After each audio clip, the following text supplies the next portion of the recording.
এটা ছিল একটা মাফিয়া গ্যাং।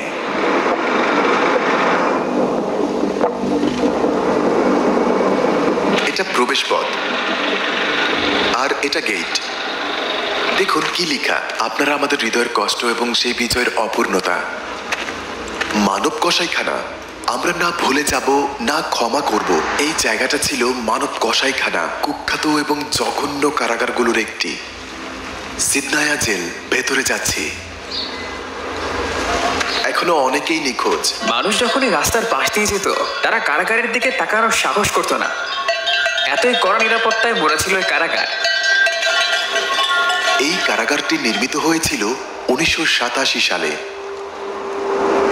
আসাদ সরকারের অধীনে থাকা এটি সবচেয়ে কঠোর কারাগার।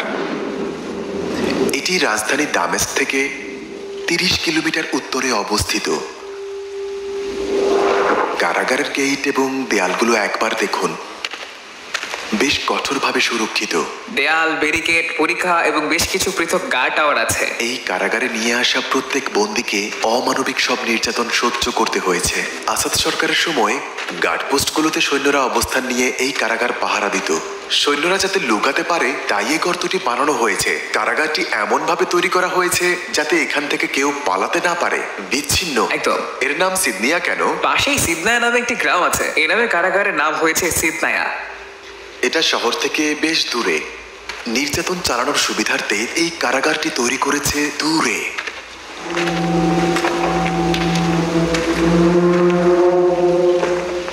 আসাদের পতনের পর সব সেনারা পালিয়ে গেছে, অনেকে আত্মসমর্পণ করেছে। দেখুন, কারারক্ষীরা পালিয়ে গেছে। আমি এখন এর সামনে দাঁড়িয়ে। আমার পেছনে দেখছেন ওই বিল্ডিংটা সিদনায়া জেল। এটা গেট।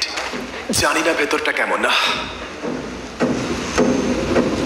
শুনেছি ভেতরে নাকি বরফের মতো ঠান্ডা। হে আল্লাহ, ভেতরে ঢুকতেই এটা প্রথম দৃশ্য। এখানে অনেক মানুষকে আনা হয়েছিল এবং বন্দীদের সংখ্যা ছিল অগণিত, কয়েক হাজার। স্বাধীনতার পর অনেকেই এখানে প্রিয়জনকে খুঁজতে আসে। তারা আন্ডারগ্রাউন্ড সেলেও খুঁজেছিল। এই দরজাটা দেখে তারা ভেবেছিল নিচে আন্ডারগ্রাউন্ড সেলও আছে। এটাই হয়তো সেলে যাওয়ার রাস্তা।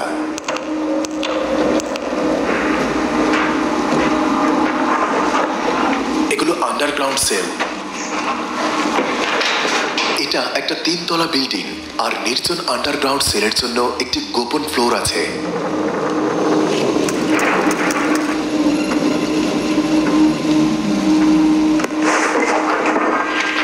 এই দিকটা দেখান। পুরো দেশ জুড়ে এমন আরো অনেক কারাগার তৈরি করা হয়। অপশাসনের বিরুদ্ধে যেই কথা বলার সাহস করত, সবাইকে নির্যাতন আর হত্যার জন্য এইসব ডিজাইন করা হতো, যাতে অন্যরা ভয় কখনো প্রতিবাদ না করে। নির্জন ও ভয়ঙ্কর কারাগারের কথা উঠলে হয়তো আপনি ফিলিপাইন বা এল সালভেদের কুখ্যাত কারাগারের কথা মনে করবেন। কিন্তু এইখানে দেখুন, একটু আলো পর্যন্ত নেই। এইসব সেলে মানুষ থাকতো মাত্র 1 মাস আগেও।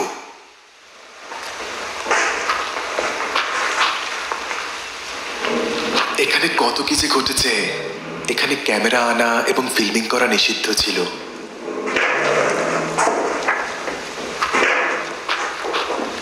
সেলটা দেখুন, এমন একটি সেলে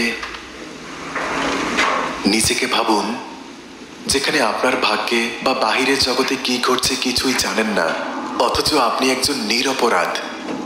এই সিদনায়া কারাগারের আরেক নাম মানব কসাইখানা, যেখানে হাজার হাজার বেসামরিক নাগরিককে শুধুমাত্র ভিন্ন মতাবলম্বী হওয়ার কারণে নির্যাতন, হত্যা এবং পরে তাদের লাশ গণকবরে ফেলে দেওয়া হয়।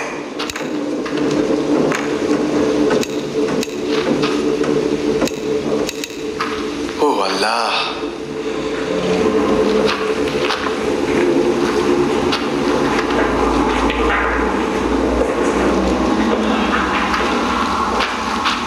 নাম্বার।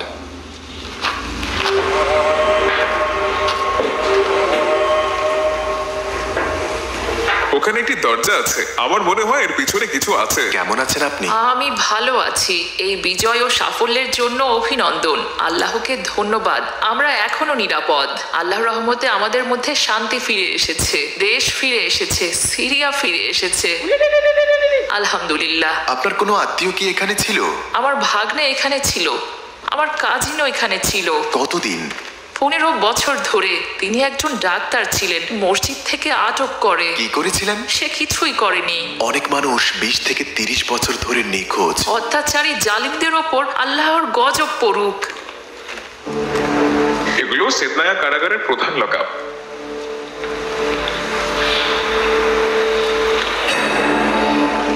এগুলো হলো ভেতরের লক আপ।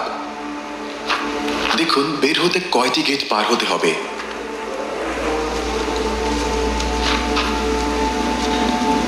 এখানে অনেক বীভৎস ঘটনা ঘটেছে।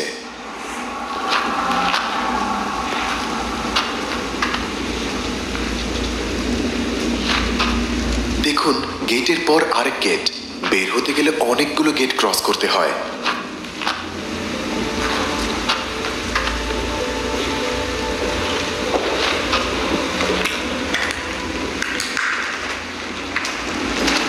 এই জায়গাটাকে জাদুঘর বানানো হবে, ফলে পুরো বিশ্ব এই কারাগার দেখতে পাবে।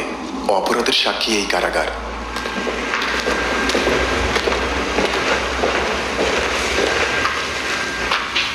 দুর্ভাগ্যক্রমে কিছু নথি ধ্বংস হয়ে গেছে। বন্দীদের পরিবারগুলির এলোমেলো তল্লাশির কারণে কিছু নথি ধ্বংস হয়েছে, আর কিছু নথি কারারক্ষীদের দ্বারা ধ্বংস করা হয়েছে। জেলখানার স্ট্রাকচারটি দেখুন। এখানে অনেকগুলো ফ্লোর আছে। উপরে একটি ফ্লোর, তার উপরে আরেকটি, এবং নিচেও একটি ফ্লোর আছে।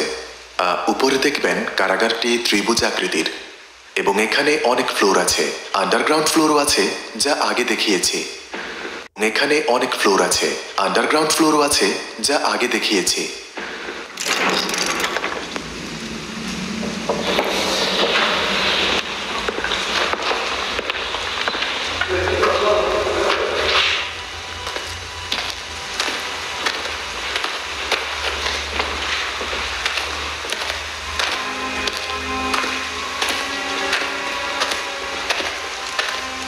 আমরা এখানে 2.5 ঘন্টারও বেশি সময় আছি। সব সেল দেখতে একই রকম। এখানে অসংখ্য মানুষ ছিল। এই কারাগারে প্রায় 2.5 লাখ নিখোঁজ মানুষ পাওয়া গেছে। অবিশ্বাস্য, এই 2.5 লাখ মানুষ নিখোঁজ ছিল। কারাগারের এক নির্জন গোপন স্থানে হিউম্যান প্রেস রয়েছে। তারা বলছেন এটা একটা হিউম্যান প্রেস, যা মৃত্যুদণ্ডের পর মৃতদেহ থেতলাতে ব্যবহার করা হতো। এমন জঘন্য কাজে ব্যবহার হওয়ায় এটি একটি বিচ্ছিন্ন রুমে রাখা হয়েছে। এটা বর্ণনা করার মতো নয়। সিদনায়া কারাগার হলো শত শত কারাগারের মধ্যে এক জঘন্য ও কুখ্যাত কারাগার। স্বাধীনতার অনুভূতি কেমন? আমরা পাশের আরেকটি কারাগারে গেলাম। সিদনায়া কারাগারের নাম হয়তো সবাই শুনেছেন, কিন্তু এর থেকেও জঘন্য কারাগার আছে। তাদের মতে সিদনায়ার পর এটি সিরিয়ার দ্বিতীয় জঘন্য কারাগার।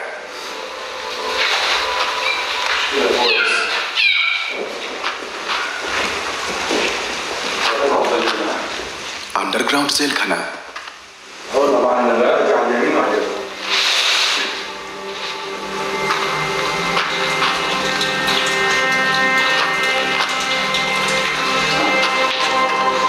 Group sell.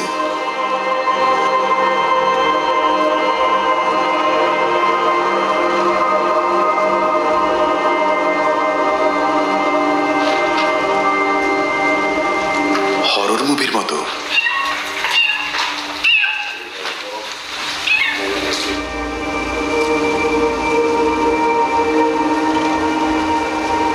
মানবাধিকার সংস্থাগুলো অনুমান করছে 2011 সালের বিপ্লবের পর থেকে এখানে কয়েক হাজার বন্দী নিহত হয়েছে। 1 লক্ষেরও বেশি মানুষ যারা জোরপূর্বক নিখোঁজ হয়েছিলেন, তাদের কোনো হদিস এখনো পর্যন্ত মেলেনি। হয়তো তাদের নির্যাতনের মাধ্যমে হত্যা করা হয়েছে এবং গণকবরে সমাহিত করা হয়েছে। এই ডিভাইসটি একাই একাই অর্ধ মিলিয়ন পিল ধারণ করতে সক্ষম। এর বাণিজ্যিক নাম ক্যাপটাগন এবং এর রাসায়নিক নাম ফেনেথিলাইন। এটি স্নায়ুতন্ত্রকে উদ্দীপিত করে এমন একটি drug. Captagon, also known as the poor man's cocaine. আমার পেছনে একটি কারখানা দেখছেন, এটা ক্যাপটাগন পিলের কারখানা, সম্ভবত বিশ্বের সবচেয়ে বড় পিল কারখানা। এটি একটি ওষুধের কারখানা, কিন্তু ভেতরে সব ফ্রুটস, ফলে একেবারে পরিপূর্ণ। দেখুন পতিত সরকার কি করেছে, তারা এই কারখানাটিকে ফুড প্রসেসিং প্লান্ট হিসেবে দেখিয়ে আসলে ফ্রুটসের ভেতরে মাদক বড়ি ও হাসিস লুকিয়ে রেখেছিল, অন্যান্য দেশে পাচার করে সমগ্র অঞ্চলের ক্ষতি করত। দেখুন কি লেখা আছে, গ্লোবাল, যেন গর্বের সহিত বলছে আমরা সারা বিশ্বে ড্রাগ রপ্তানি করি এবং গর্বিত। আপনাদের এখন একটি আন্ডারগ্রাউন্ড ফ্যাক্টরি দেখাবো, চলুন। 9 million pills of the drug Captagon. This was a multi-billion-dollar operation, the world's biggest narco state. Here, the government is the cartel. তারা কি এখানেও ক্যাপটাগন লুকিয়ে রেখেছে? প্রচুর ক্যাপটাগন আছে। লুকানো রোগীর সাথে একটি সিলিং প্যানেল। এই কারখানাগুলো ছিল মাহের আল আসাদের নিয়ন্ত্রণে, যিনি সাবেক প্রেসিডেন্টের ভাই এবং এই অপশাসনের সবচেয়ে রক্তপিপাসু ব্যক্তি। এখানে কি পরিমাণ ক্যাপটাগন আছে? প্রায় 10 টনের মতো ক্যাপটাগন হবে। 10 টন। এই যে বন্ধুরা দেখুন, ক্যাপটাগনের পরিমাণটা একবার দেখুন। এই ড্রাগ পিলগুলো দিয়ে মানুষকে হত্যা করা হতো। পিলগুলো এটার ভেতরে লুকিয়ে রাখা ছিল। এগুলো সব বৈদ্যুতিক যন্ত্র। এটি তাদের ট্রেডমার্ক, দুটি ক্রিসেন্ট এবং একটি বিভাজক রেখা। এগুলি মাদকাসক্তরা খায়। মাহের আল আসাদ এবং তার পার্টনাররা এগুলো রপ্তানি করত। সমগ্র আরব ও পশ্চিমা বিশ্বের কাছে এগুলো রপ্তানি হতো। এখানে লেখা আছে উৎপাদক দেশ সিরিয়া এবং আমদানিকারক কোম্পানির নাম আরিহা। এর বিধ্বংসী প্রভাব শুধু সিরিয়ার মধ্যেই সীমাবদ্ধ থাকেনি, বরং এটি পুরো আরব বিশ্বে ব্যাপকভাবে ছড়িয়ে পড়েছে। প্রতিটি পিল $5 বিক্রি হয়। এখানে রয়েছে $1 মিলিয়ন মাদক। তারা এসব মাদক পাচার করে বৈদেশিক মুদ্রা আয় করত। এর ভেতরেও আছে। রপ্তানির জন্য আলুগুলোতেও প্রচুর পরিমাণে ক্যাপটাগন ভরা হতো। প্রতিটি আলুতে প্রায় 500টি পিট রাখা যায়। এটি একটি সিগারেটের বাক্স বলে মনে হচ্ছে, কিন্তু এটিও ক্যাপটাগন দিয়ে ভর্তি। এগুলো গাঁজা। এই টেবিলেও তারা মাদক প্যাক করেছে। ভাবুন কি অসম্ভব ব্যাপার। এটার ভেতরে রাখবে, তারপর আটকে দেবে। দেখুন এইসব পিল টেবিলের ভেতরেই ছিল। এগুলি গ্রানাইট স্ল্যাব বলে মনে হলেও এগুলো সব ক্যাপটাগন দিয়ে পূর্ণ।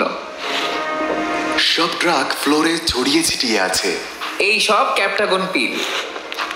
এই সবগুলোতে ক্যাপটাগন প্যাক করা আছে। যেই ড্রাগ পিলগুলো আমাদের দেশে বিক্রি হতো সেগুলো এখান থেকেই আসতো।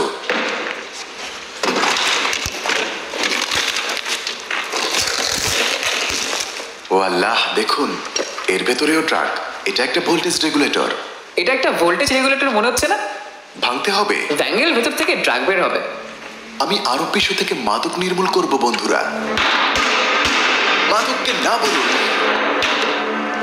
পিল দেখা যাচ্ছে।